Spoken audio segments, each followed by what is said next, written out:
American War of Independence. Imagine a line across the ocean, 13 colonies under a king's crown. It is the early 17th century. Restless years, people forming, trading, building dreams. Beneath this quiet surface, a storm was beginning to rise. This is not a dry lesson of history.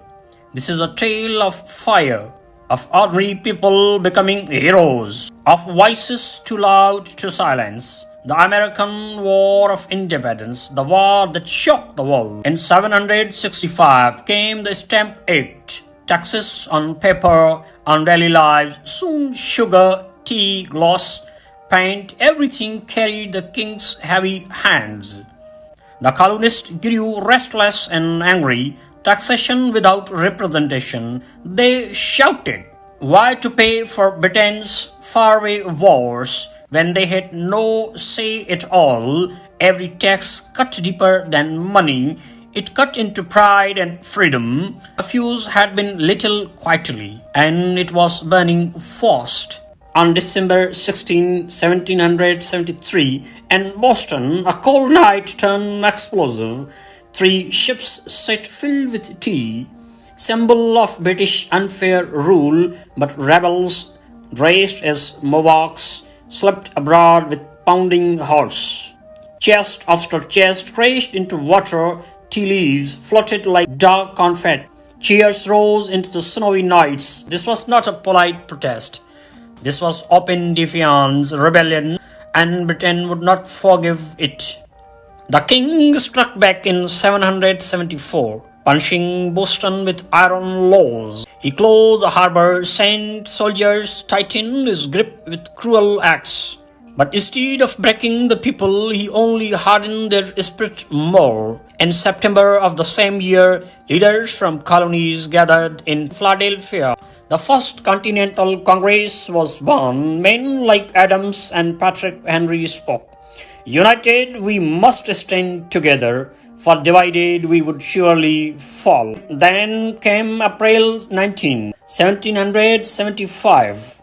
The dawn broke over Lexington Green. British troops marched to Concord to seize hidden colonial weapons, but Farmer stood with musket ready, nervous hands pounding hers in steady eyes. A single shot cracked the morning. No one knew who fired it, but history called it the spark. The shot hurt round the world. Red coat clashed with Farmer's fire, and blood marked American first battlefield. On June 15, 1775, hope arrived. George Washington was chosen to lead.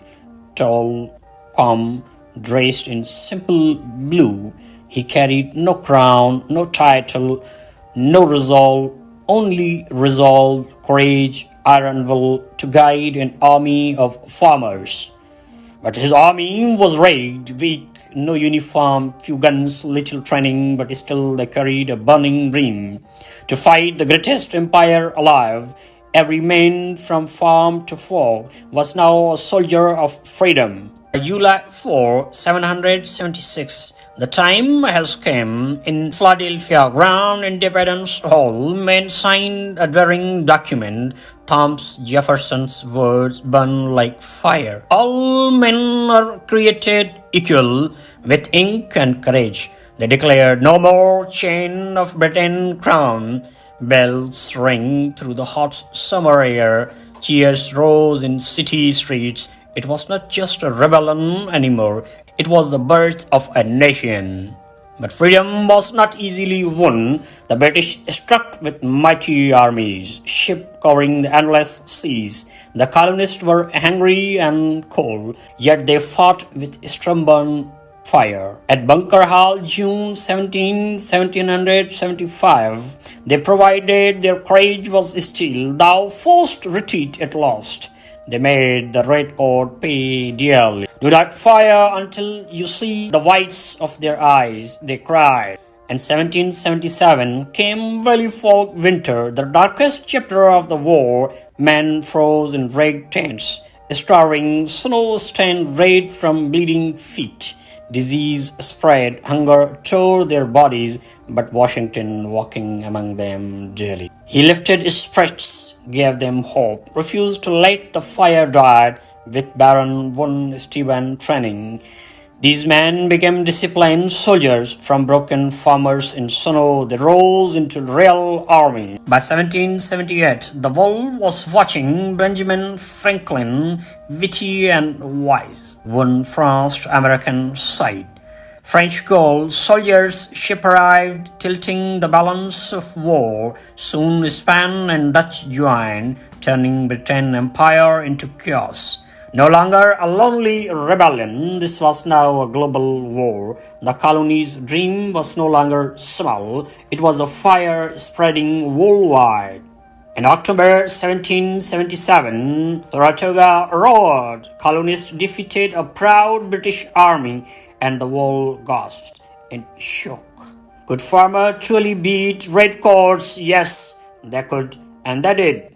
Saratoga became the turning point. Victory brought France fully into war. Morale soared, spirit burned brighter, but years of blood still lay ahead. Loyalists clashed with rebel neighbors. The South burned with bitter battles, war tearing families apart.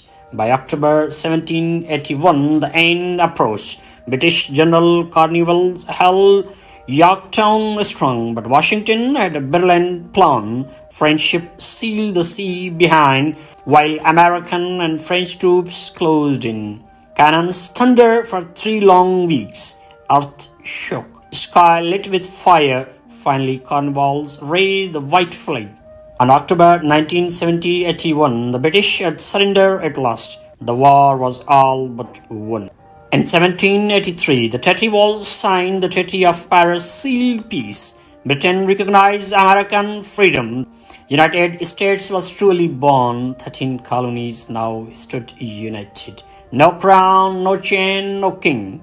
The victory little sparked worldwide. In Europe and South America, others dreamed of their own freedom. The American Revolution proved forever that ordinary people with courage could change the destiny of history. So remember this story of fire, of tea tossed into cold waters, of musket cracking at dawn light, of farmers who became warriors, of war not just muskets, but of ideas that are still alive. American War of Independence, born in 775, ended 783. It was more than battles, it was belief in liberty itself, and that belief still whispers today, wherever people dream to be free.